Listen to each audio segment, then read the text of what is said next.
Hello student, welcome to KTR biology.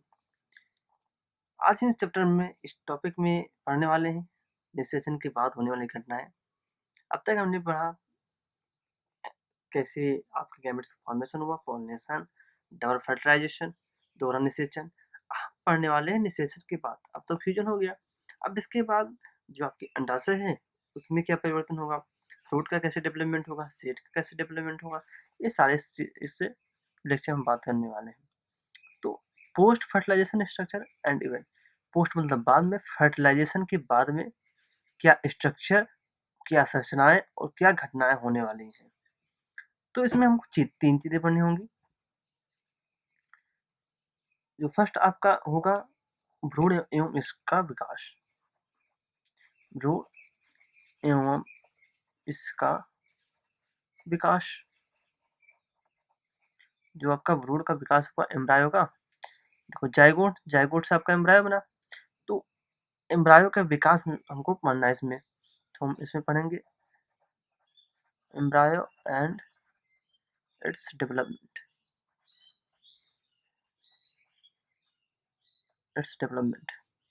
और second हमें पढ़ना होगा भ्रूण कोश का विकास।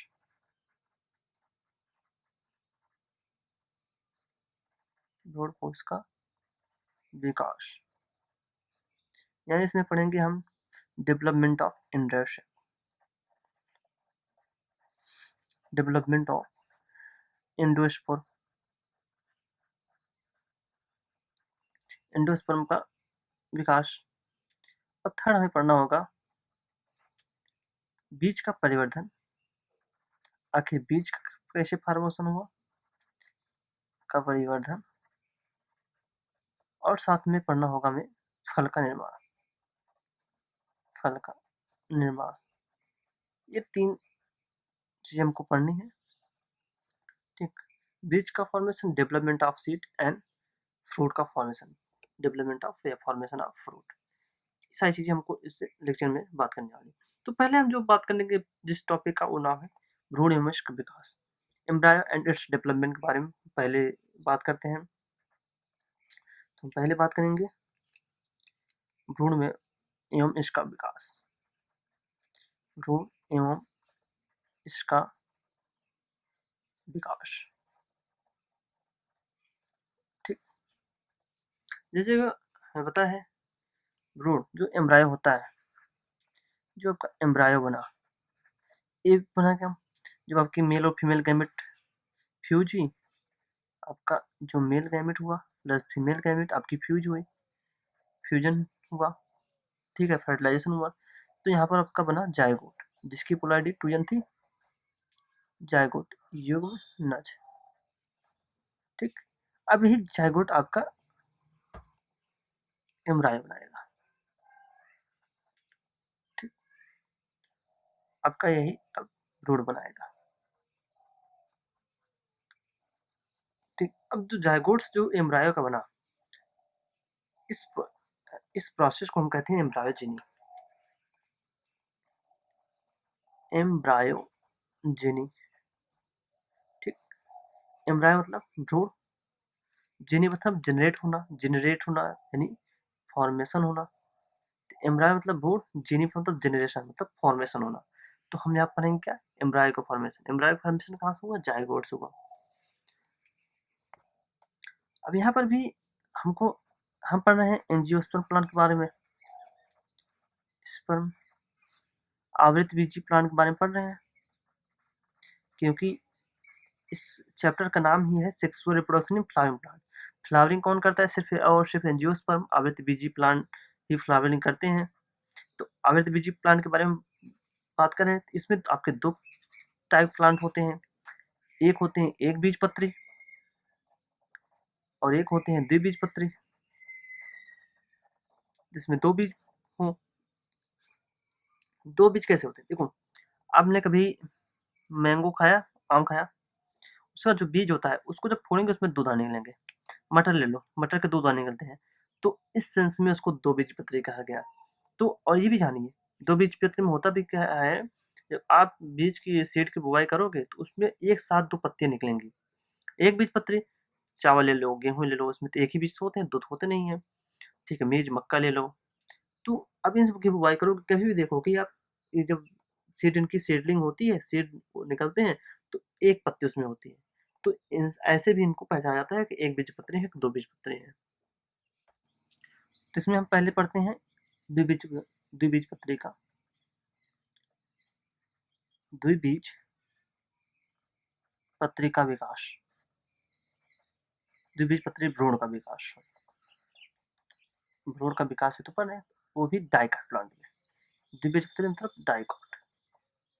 डाइकॉट प्लांट में हम एम्ब्रायो का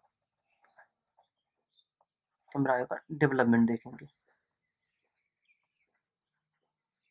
ठीक, डेवलपमेंट मतलब विकास, एम्ब्रायो मतलब भ्रूण, डाइकॉट मतलब द्विबीजपत्री प्लांट में। अब जो इनमें जो डाइकॉट प्लांट में जो बीजपत्री का विकास होता है, ये लगभग इसमें एक प्लांट है, एक प्लांट एग्जाम्पल बताऊँ तो उसमें उसका नाम है कैप्सुला। ठीक है, वर्षा, कैप्सुला वर्षा पेस्टोरिस। ठीक, कैप्सुला वर्षा पेस्टोरिस। इस प्लांट अगर इस प्लांट के डेवलपमेंट के ये प्लांट कैसा है, डाइकॉट है, ये डाइकॉट प्लांट है। अगर इसके एम्ब्रायो का हम विकास भर लेंगे तो मैक्सिमम जो द्विबीजपत्री वाले प्लांट हैं उनका डेवलपमेंट इसी के जैसा होता है। तो हम अगर अब क्या पढ़ेंगे, इसमें कैसे भ्रूण का विकास हुआ।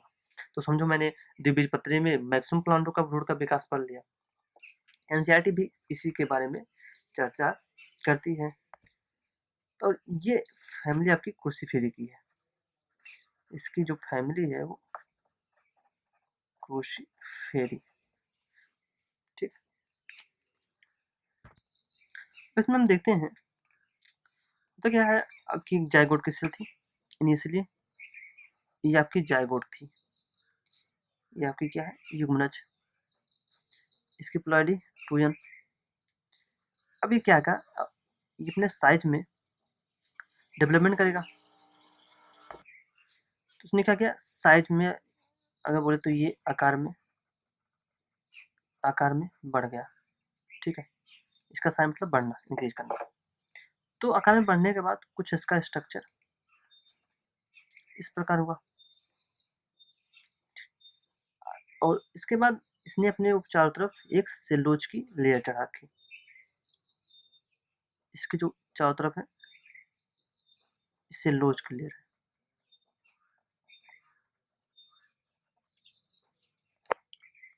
सेलुलोज लेयर का फॉर्मेशन की। इसके बाद हमने ट्रांसफर डिवीजन की। ट्रांसफर बोलते अनुप्रस्थ डिवीजन किया। अनुप्रस्थ, ठीक है। अगर इसने अब क्या किया, इसमें अनुप्रस्थ डिवीजन हुआ, विभाजन। इसमें जब अनुप्रस्थ विभाजन हुआ तो इसमें 2 सेल्स का फॉर्मेशन हुई। इसमें आपकी 2 सेल्स का फॉर्मेशन हुआ। ठीक, अब इसमें 2 सेल्स बनी तो 2 न्यूक्लियस हुई। ओके, जिसमें 2 न्यूक्लियस हुई, एक को बोला गया सस्पेंसर सेल, इसको बोला गया सस्पेंसर सेल, इसको बोला गया एम्ब्रायोनल सेल। सस्पेंसर से यानी निलंबन कोशिका। ओके, अब जो एम्ब्रायोनल सेल है, भ्रूणी कोशिका। ठीक, 2 सेल्स का फॉर्मेशन। जो ट्रांसफर अनुप्रस्थ विभाजन को ट्रांसफर विभाजन कहते हैं, ट्रांसवर्स डिवीजन भी कहते हैं। अब 2 डिवीजन है, ट्रांसवर्स एक लॉन्गिट्यूडिनल। देखो ऐसे कोई चीज है, अगर आपने ऐसे काटा ठीक पट में, तो ये आपका होता है ट्रांसवर्स अनुप्रस्थ। अगर आपने इसमें लंबाई में काटा, किसी चीज को अपने लंबाई में काटा, ये है, मैंने इसको लंबाई में काट के डिवाइड किया, तो ये आपकी क्या हुआ, लॉन्गिट्यूडनल अनुदैर्ध्य। आपकी जो निलंबन कोशिका है ये आपकी बेसल आधार की तरफ होगी, ठीक है, आधार कोशिका।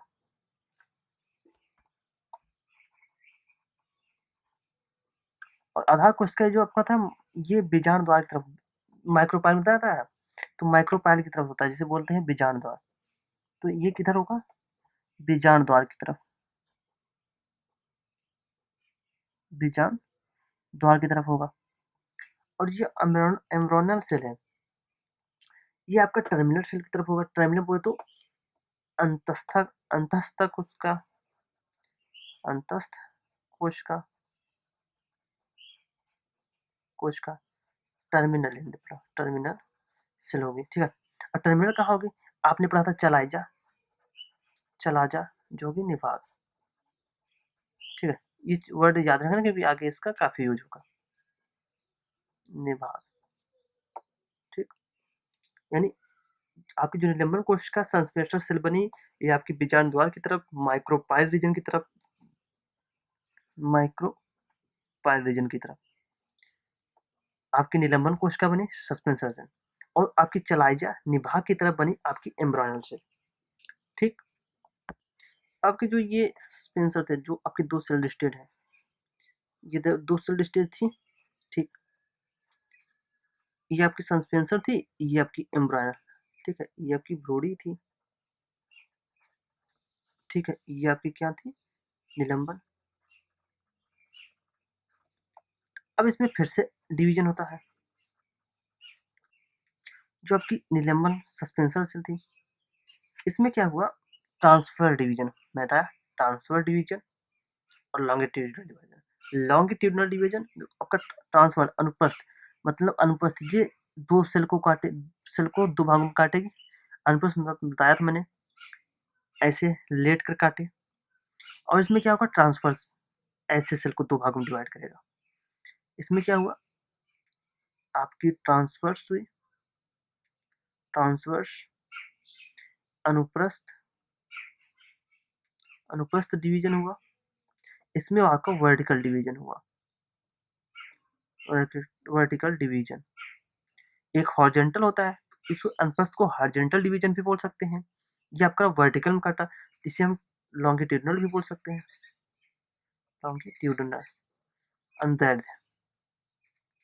और वर्टिकल की बात करें, इसे बोलेंगे उदग्र, सॉरी उदग्र कोशिका, उदग्र सेल विभाजन मतलब विभाजन, उदग्र विभाजन। तो इसमें डिवीजन ऐसा हुआ, तो इसका जो स्ट्रक्चर बनेगा वो फाइनली स्ट्रक्चर आपका कुछ ऐसा होगा। आपका जो स्ट्रक्चर होगा, चार सेल्स में बने, नीचे के दो, इसमें जो सेल हुआ डिवीजन भ्रूणी कोशिका में, इसमें वर्टिकल डिवीजन हुआ। आपकी निलंबन कोशिका में ट्रांसफर डिवीजन हुआ। तो चार सेल्स की फॉर्मेशन हुई। तो यहाँ पर दिखा आपने, इसमें आपका ट्रांसफर अनुप्रस्थ हुआ, इसमें क्या हुआ आपका उद्रक विभाजन, वर्टिकल विभाजन से चार सेल बनी। अब इसकी खासियत क्या है, इसे बोलते हैं प्रो एम्ब्रायो। भ्रूण, प्रो मतलब पहले, एम्ब्रायो मतलब भ्रूण, भ्रूण के पहले का स्ट्रक्चर, इसे बोलते हैं बाल भ्रूण। क्या, बाल भ्रूण, ठीक, इसे बोलते हैं बाल भ्रूण। ये आपका कैसे होता है, प्रो एम्ब्रायो। इसकी खासियत क्या है, इसमें आपके चार सेल है, और दूसरी चार सेल्स आपने देखी, और इसका आकार देखेंगे, इसका आकार देखें आप तो ये टी शेप दिखेगा आपको। मैं भी आपको दिखा रहा हूँ टी शेप कैसे दिखा, ये देखो, ये टी शेप दिखा कि नहीं आपको, आप घुमा के देखो तो टी शेप का स्ट्रक्चर दिखा, मैं आपको दिखा रहा हूँ स्ट्रक्चर, टी शेप दिखा, यस। इसी को एनसीईआरटी आपकी कह रही है, इसका स्ट्रक्चर टी शेप दिखा, और इसमें इसके पास चार सेल है, और इसे बोलेंगे प्रो एम्ब्रायो, बाल भ्रूण। अब इसमें भी लगातार ट्रांसवर्स डिवीजन होगा। अब इसमें जो आपका ये आपका जो निलंबन हुआ, का जो निलंबन हुआ, इसे बोलते हैं आपका वो सस्पेंसर सेल। सस्पेंसर सेल तो यही तो है आपकी। अब जो लगी निलंबन कोशिका हुई सस्पेंसर सेल, इसमें लगातार, इसमें सस्पेंसर में लगातार आपकी ट्रांसफर डिवीजन होगी, लगातार अनुप्रस्थ विभाजन होगा। किसमें? निलंबन में, ध्यान रखना, निलंबन में बात कर रहा हूँ, ठीक। निलंबन में लगातार विभाजन होगा अनुप्रस्थ, जिससे आपकी 6 से 10 सेल दिखेंगे। और साथ में, जो निलंबन सेल हैं, ये ऊपर की तरफ एक सेल इसकी जो होती, ऊपर की तरफ इसकी कोशिका होती है, एक कोशिका ऊपर की तरफ फूल कर एक स्ट्रक्चर बनाएंगे। जो स्ट्रक्चर होगा वो पुटिका नुमा होगा। फूल कर एक पुटिका नुमा स्ट्रक्चर बनाएंगे, पुटिका नुमा स्ट्रक्चर बनाएगी, संरचना, ठीक है, संरचना बनाएगी। जबकि पुटिका नुमा स्ट्रक्चर बनी, इसे हम बोलेंगे हॉस्टेरियल, इसे बोलेंगे हम हॉस्टेरियल या वेस्कुलर सेल। ये आपकी हॉस्टेरियल या वेस्कुलर सेल बनाएंगे, सेल होंगी, ठीक है, फूले हुए स्ट्रक्चर। और स्ट्रक्चर की बात करें, ये हुई, उसके बाद लगातार डिवीजन होगा इसमें, ठीक। ये आपका, ठीक, ऐसा कुछ स्ट्रक्चर इसमें बनेगा। इसमें 1 2 3 4 5 6 से 10 सेल, ठीक है, 6 से 10 सेल के बीच में होगा। तो हर सेल के पास खुद की न्यूक्लियस होगी, इसमें सेल्स कम हो सकते हैं। तो एक अनुमान बता दो, इसमें आपकी 6 से 10, इसमें आपकी कितनी होंगी, 6 से 10 सेल स्टेज होंगी। ये जो फूला स्ट्रक्चर है, फूला स्ट्रक्चर देखा पुटका नुमा, इसे ही बोलेंगे हम हॉस्टेरियल या वेस्कुलर से। यही तो आपकी हॉस्टेरियल या वेस्कुलर से हुई फूला नुमा पुटका नुमा स्ट्रक्चर या पुटिका नुमा स्ट्रक्चर।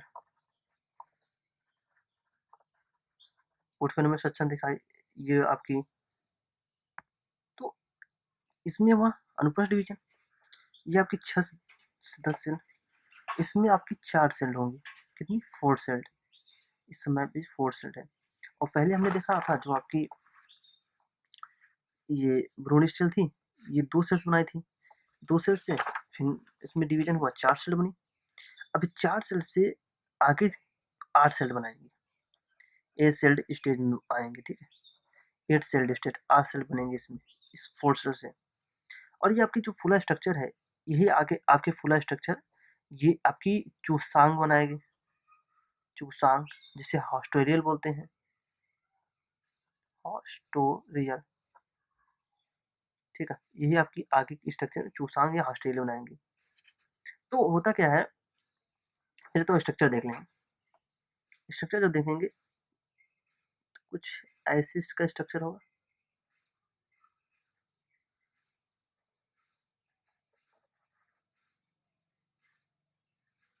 आपकी ढेर सारी सेल्स यहाँ भी होंगी। और यहाँ बात करें 3 4 5, तो यहाँ आपकी 8 सेल होंगी,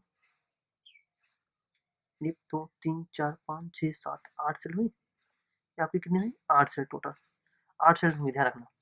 ये कितनी होंगी, 8 सेल। अगर ज़्यादा भी हो गया तो माफ करना, 8 सेल स्टेट होगी ये, 8 सेल्ड स्टेज होंगी, 8 सेल की अवस्था में होंगी, ओके। ये आपका चूसांग बना, जिससे हॉस्टोरियल सेल बोलते थे, हॉस्टोरियल सेल। ये आपका चूसांग स्ट्रक्चर है। अब होता क्या है कि जो आपकी हॉस्टेलियर सेल है यही भोजन भोजन को खींचकर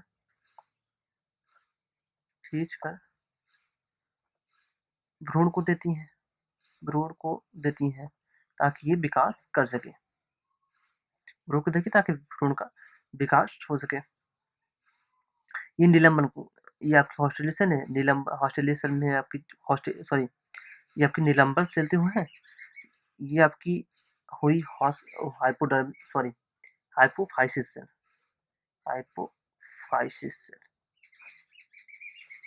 ठीक है।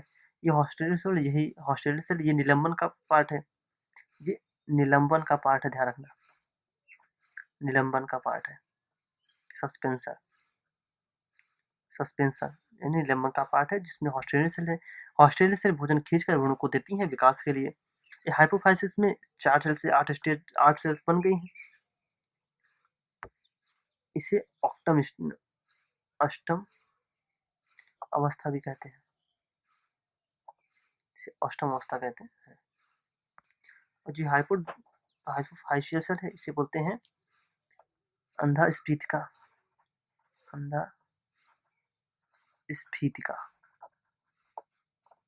ठीक।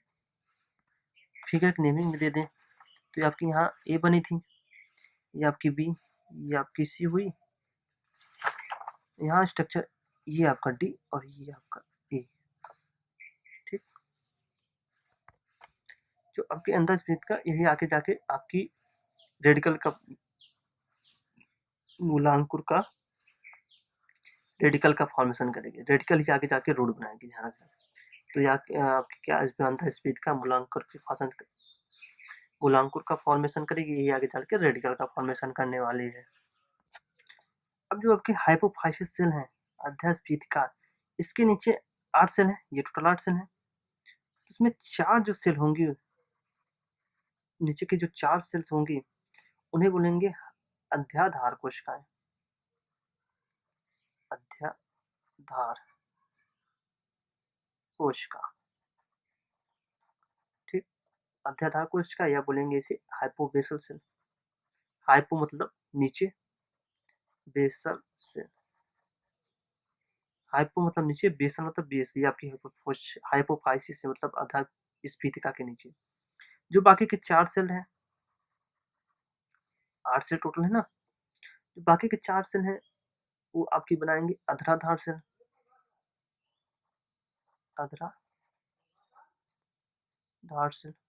अधराधार कोशिका।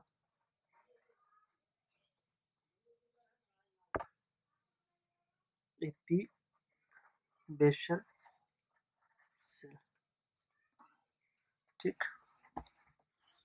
अब तो क्या है, तो जो आपकी अध्याधार कोशिका है ये आगे चल के 2 सेल बनाएंगी और ये आपकी 2 सेल बनाएंगी।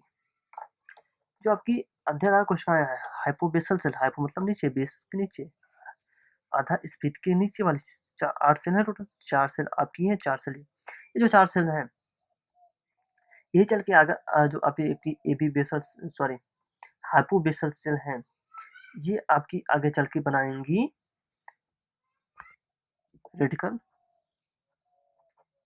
और हाइपोकोटाइल बनाएंगे।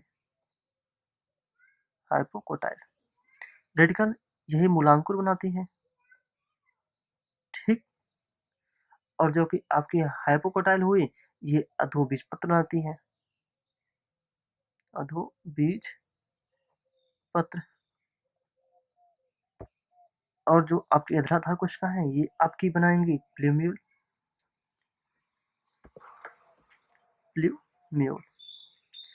और दूसरा होगा आपका कॉटिलियोडॉन। ये आपकी प्रांकुर बनाएंगे। प्लूम्यूल को प्रांकुर भी कहते हैं और कॉटिलियोडॉन को बीजपत्र भी कहते हैं, हिंदी में बात करें तो। ठीक। एक बात ध्यान रखना, जो आपका रूट बनता है रेडिकल यही आपकी रूट बनाएगी। अभी सबको बता दे रहा हूँ ना। और ये आपकी प्लूम्यूल ये आपकी स्टेम बनाएगी। प्लूम्यूल ये आपकी स्टेम बनाती है। ओके, कॉटिलिडॉन बीज पत्र होंगे। तो हाइपोबेसल में हाइपोकोटाइल हुई आपकी। अष्टम अवस्था में जो आपकी 8 सेल थी, ऑक्टेन स्टेज, ठीक है, ऑक्टेन स्टेज, ऑक्टेन स्टेज में 8 सेल थी आपकी। ऑक्टेन न बोल के ऑक्टेन बोलो, ऑक्टेन 8 सेल थी। अब इनमें 2 सेल डिवीजन होता है, एक होता है एंटीक्लाइनर, एक होता है पेरिक्लाइनर। तो आपकी मैंने क्या था, अष्टम सेल जो आपकी 8 सेल थी। तो ये पहले क्या करते हैं, 8 सेल्स, इसकी जो 8 सेल्स हैं, पहले ये पेरिक्लाइनर एक परिनल विभाजन करती हैं, ठीक है, परिनल विभाजन जिसे बोलते हैं पेरिक्लाइनर, पेरिक्लाइनर डिवीजन। देन ये 8 सेल्स उसके बाद आपकी करती हैं एंटीक्लाइनर अपनल अपनल विभाजन, एंटीक्लाइनर, ठीक, एंटीक्लाइनर डिवीजन। अब जो आपकी पेरिक्लाइनर एंटीक्लाइनर डिवीजन होती हैं, पहले तो ये आप जान लीजिए। देखो कोई सेल्स है, मान लो कोई सेल्स है, पेरी मतलब होता है चारों तरफ, पेरी मतलब चारों तरफ, चारों तरफ मतलब ये जो सेल्स हैं ये चारों तरफ से डिवाइड होना शुरू करें, ये सेल्स ऐसे डिवाइड होना शुरू करें, ये ऐसे, ठीक है, ये क्या करें, पेरी मतलब पेरी चारों तरफ सेल बढ़ रहे हैं, इसे बोलते हैं पेरिकाइनेटिज्म, पेरिकाइनल, पेरिक्लाइनल या परिनल। अब यही सेल्स अगर ऐसे डिवाइड हुए ऐसे, तो इसे बोलते हैं एंटीक्लाइनल अपनल विभाजन। हमें लगता है आपको समझ में आ गया होगा। और फाइनल विभाजन होने के बाद यही आपकी बनाती है बाय त्वचा, यार आपकी बनाती हैं बाह्य स्तर, जिसे बोलते हैं बाह्य त्वचा,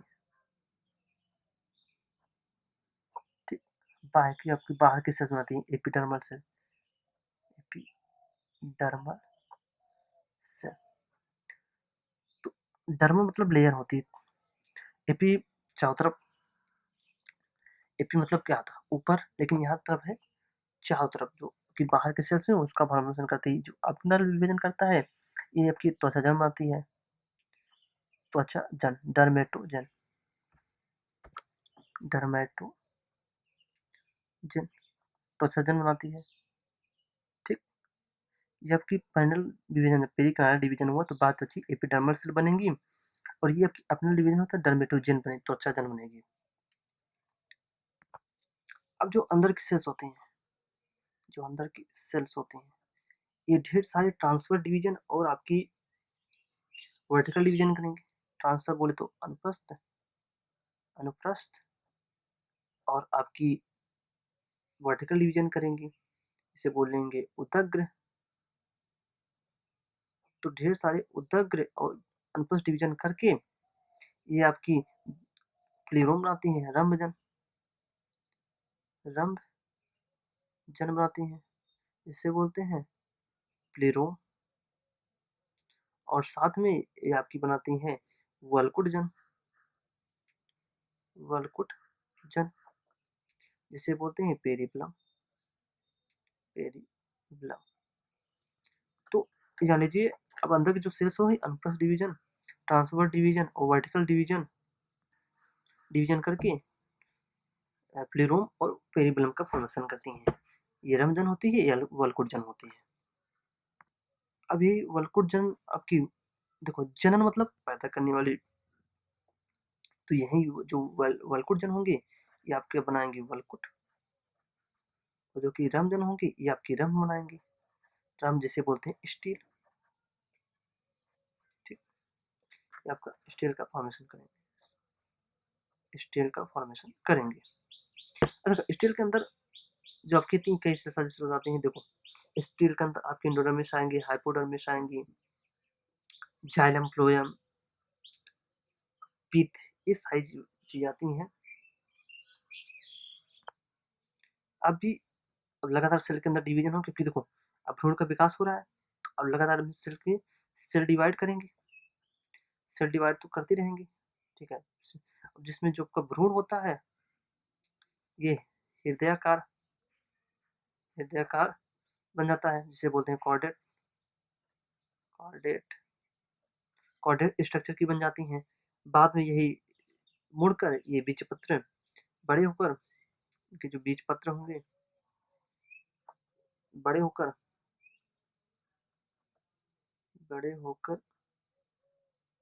मुड़ जाती हैं, ये बड़े होकर मुड़ जाएंगे तो ये आपकी दो बीजपत्र का फॉर्मेशन करेंगे, दो बीजपत्र का फॉर्मेशन करेंगे। दो कॉटिलिडन तो डाइकोटिलीडॉन्स बनेंगे, दो बीजपत्र, दो डाई मतलब दो कॉटिलिडन बीजपत्र, दो कॉटिलिडन डाई बीजपत्र का फॉर्मेशन करेंगे। ऐसे इसमें बताया आपकी दो सेल होती है, यहाँ पर आपने देखा था प्लीम्यूल, और एक प्लीम्यूल होता है, दूसरा आपका है रेटिकल। ये आपकी जो चार सेल्स होती हैं ये रेटिकल रूट बनाती हैं और ये आपकी प्लीम्यूल स्टेम बनाती हैं। तो अगर स्ट्रक्चर इनकी देखें तो उसमें हमको देखने को मिलेगा फाइनली आपका ये स्ट्रक्चर बन के आएगा। तो ये आपकी जो कॉटिलिडा, ये दोनों आपके कॉटिलिडा, ये बीजपत्र हुई आपकी, यही स्टेम लिप आपकी बीजपत्र यही स्टेम बनाने वाली है, ध्यान रखना, तना यही बनाएंगे। यहाँ पर आपका रूट रीजन होगा, ये नीचे जाकर आपकी रूट बनाएंगे। ये आपकी न्यूक्लियस के अंदर है, ये आपका रीजन हुआ एंडोस्पर्म जो आपको एम्ब्रायो को नरिशमेंट देगा, आउटर इंटीग्यूमेंट, और ये आपकी सस्पेंसर सेल हुई, ये आपकी इनर इंटीग्यूमेंट, इनर इनसाइड होगी, outer outside, outer integument, inner integument, अध्यावरण, ठीक है। ये आपकी सस्पेंसर सेल हुई, यही आपकी पूरा सीड का फॉर्मेशन, ये अल्टीमेटली सीड का फॉर्मेशन होगा। ये आपका दो बीजपत्री डाइकॉट इसलिए तो बोलते हैं क्योंकि दो बीज स्ट्रक्चर होता है, बाद में ये झुक जाएगा नीचे की तरफ, ठीक। तो कुल मिला के हमको इसमें जो देखिए द्विबीजपत्री में कैसे एम्ब्रायो का फॉर्मेशन हुआ, अल्टीमेटली एम्ब्रायो में देखिए हमने हमारा मेन मकसद है हमें स्टेम और रूट कहाँ से बनना। तो ये स्ट्रक्चर कॉटिलिडन, आपका कॉटिलिडन का ऊपर का हिस्सा स्टेम बनाएगा, नीचे का हिस्सा रूट रीजन, ये आपकी नीचे जाके रूट बनाएंगे। आपको ध्यान रखना होगा, आपको अच्छे से समझ में, इसलिए मैंने एक स्ट्रक्चर आपको और दिखाया। ये आपका रीजन है रूट कैप, ठीक। रूट का जो निचला हिस्सा होता है ये रूट कैप, इसमें काफ़ी मदद मिलती है। देखो जैसे कि आपकी जो रूट अंदर जा रही होंगी वो भी बहुत कम कोमल होंगी, तो उनको प्रोटेक्शन देता है, ठीक। मिट्टी में सबसे पहले रूट कैप आपका जगह बनाता जाएगा, उसी से रूट होते जाएंगे, तो इन्हें प्रोटेक्शन देती है। ये आपका रेडिकल होगा, रेडिकल रीजन, यही आपकी रूट बनाएंगे, ठीक। और ये आपका हाइपोकोटाइल, ये आपकी दोनों कॉटिलिडन, दो बीच, ये आपका प्लीम्यूल, ठीक। हाइपो मतलब नीचे, नीचे को कॉटिलिडन मतलब यही, ये नीचे का कॉटिलिडन रूट बनाएगा। प्लीम्यूल ये आपकी स्टेम बनाएंगी, प्लीम्यूल स्टेम बनाती है, ठीक। प्लीम्यूल स्टेम बनाएगी, ये आपके दोनों कॉटिलिडन दो बीजपत्र हुए, ये आपकी हाइपो नीचे हिस्सा रूट रेडिकल रूट के रूट बनाने वाली है। ये मैंने आपको दो बीजपत्री का भ्रूण दिखा दिया, ये आपका एम्ब्रायो होता है, लेकिन डाइकाट का, डाइकाट ही पढ़े तो डाइकाट को ही देखेंगे। तो इसमें हमने देखा डाइकाट का विकास कैसे हुआ। नेक्स्ट लेक्चर हम बात करेंगे मोनोकाट सीड जो है उनका डेवलपमेंट कैसे हुआ, एक बीजपत्री का सीड का कैसे फॉर्मेशन हुआ। थैंक यू, धन्यवाद।